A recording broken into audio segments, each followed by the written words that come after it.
Patuloy na pinag-uusapan ng mga manonood ng EAT, bulaga ang tambalan ni Riza May, Tayson at Bimby Aquino o mas kilala bilang Maybay. Sa bawat eksenang magkasama ang dalawa sa programa, hindi maikakailang maraming viewers, ang kinikilig at lalong sinusubaybayan ang kanilang mga nakakatuwang interaksyon. Isa sa mga nag-viral na sandali ay nang buhatin ni Bimby si Riza May sa isang episode ng Noontime Show.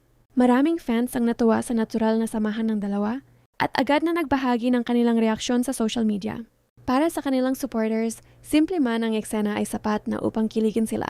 Bukod dito, naging usap-usapan din ang pagkakataong napansin ni Maine Mendoza na tila magkatugma ang suot nina Bimby at Riza May. Dahil dito, napatanong si Alan Kay kung nag-uusap ba ang dalawa tungkol sa kulay ng kanilang mga kasuotan bago pumasok sa programa.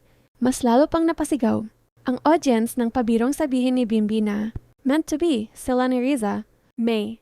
Agad itong ikinatuwa ng studio audience at ng mga taga-suporta ng Maybay na lalo pang kinilig sa banat ng anak ni Kris Aquino. Marami rin ang humanga kay Bimby dahil sa kanyang pagiging natural sa harap ng kamera.